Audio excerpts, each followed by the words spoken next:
Hello everyone, and welcome to the 2017 State High Student Government Vice Presidential Debate. Your candidates are Oliver Rose and Mike Hop. And your moderators today are me, Lars DiLorenzi, and Katie Heiss. Say hi, Katie. Hi, everyone. How about you two say hi, too? Hi. Hello. Okay, that's nice. I'd like to begin the debate with a quick review of the rules. Each candidate will start the debate with a 2-minute opening statement and end with a 2-minute closing statement. In the middle of the debate, questions will be posed to both candidates. Each candidate will get 1 minute to respond to each question. After the individual responses, candidates may debate the question freely if they wish. The moderator will cut off debate whenever he or she sees fit. Candidates may discuss whatever they please during opening and closing statements, but must stay on topic when answering questions. Candidates may criticize their opponents or their opponents' policies, but all criticism must be respectful, logical, and relevant. And in general, candidates should behave politely, respectfully, and professionally. So we were going to flip a coin to decide who goes first. Is that lying around somewhere? Okay. Well, I'll just randomly generate on my computer then. Let's see. I'll take heads. Okay, heads. Flip one coin. What? Okay, so that's done. How about we're going to do 1 and 2 instead. The coin is behind you. Oh, there's a coin right there. That's nice. Okay. So. Our solution. Okay. Coin here. Heads. There you go. Mike will go first. Just throw it over. Cool. Mike will go first, and you can start with your 2-minute opening statement now.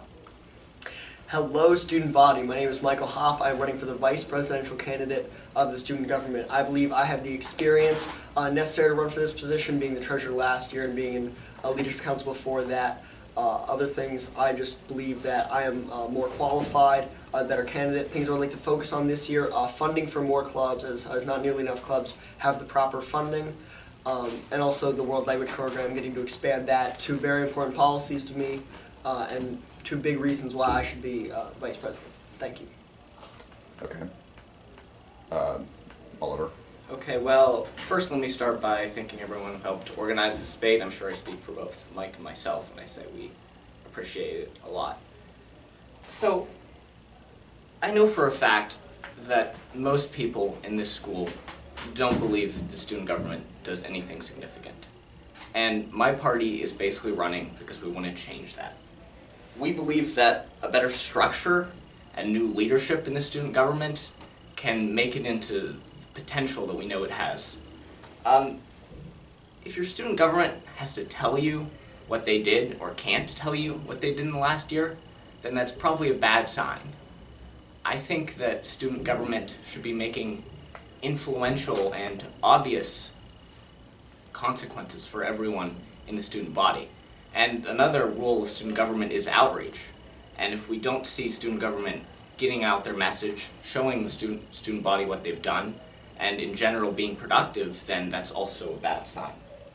My party has devoted hours, and literally hours, to drafting an ambitious agenda, things we would like to achieve and do if we were elected.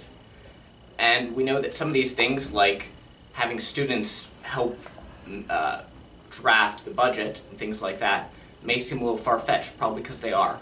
But we also have a plan, and we hope that by the end of this campaign, you'll at least think it's worth a shot. I'll close with just reminding people that being as good as your predecessors shouldn't be good enough.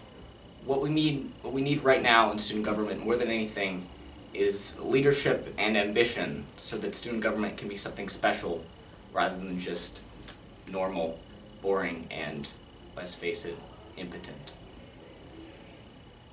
Okay. Thank you. So we'll get started on specific questions. And we'll start with Oliver because you've got to go second, the opening statements.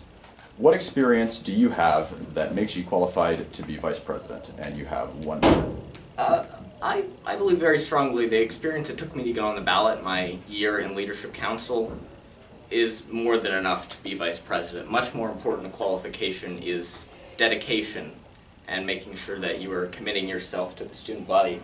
And I think we all know the reason that many people run for student government. I want to be clear, I'm not insinuating that's why Mike is running. I just think that as the most active member, or one of the most active members of Leadership Council, and my party's extensive agenda prove that we are not doing this just to get something on our college apps. We really care about student government, and we want to see it succeed.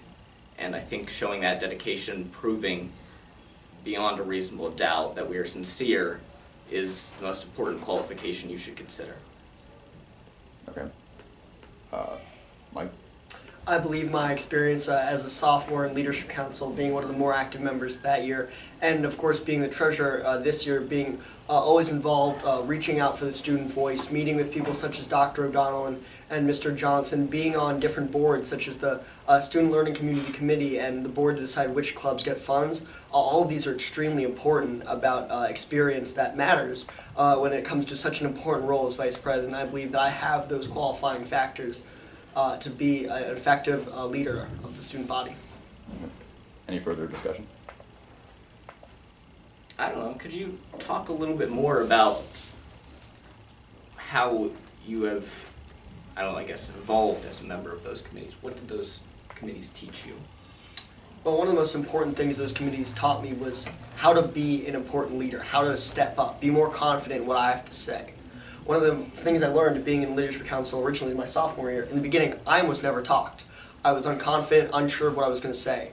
Throughout the year, becoming treasurer, being on these different boards, I learned how to step up, say what I needed to be said to get something done, talk to important people such as Mr. Johnson O'Donnell. Those guys are intimidating to talk to, but I did it anyway. Stepped up, said what needed to be said, and effectively got the job done. So you're saying your experience mostly helped you because it taught you how to be active and how to participate completely in student government? Yes, that's an important factor. The experience also leads to more time with the student voice, more time to understand what the students want, and that's one thing that I can really help with. I've been doing this for 2 years. I understand a lot of the issues that you want. Branched out myself and Ted, branched out to some of the students at lunch to really understand the issues you guys were facing and how to change that. So 2 big things my experience has done: help me be a more effective leader, talk with more important people, but also understand what the students are going through and how to help them. So you have a lot of experience with student government. I think that's enough. We can move on to the next one. Okay, next question. We'll start with Mike for this one. Do you support expanding student power, and if so, which measures will you implement to expand student power? I absolutely agree with expanding student power. That's the point of student government, is to make sure that students are heard, that they have power.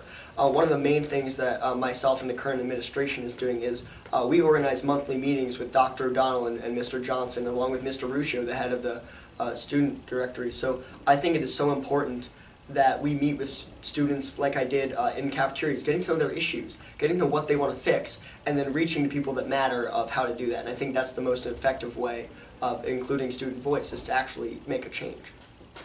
Okay, and Oliver? Yes, absolutely. That's the main reason I'm running for vice president, is because I want to help increase student power. And the strategy of myself and my party to get that done mostly revolves around changing the Constitution, first making sure that the Constitution creates a system whereby elections are about actual issues, not just personality contests or who we like more, popularity contests, these kinds of things. The main reason we believe we can do that is by creating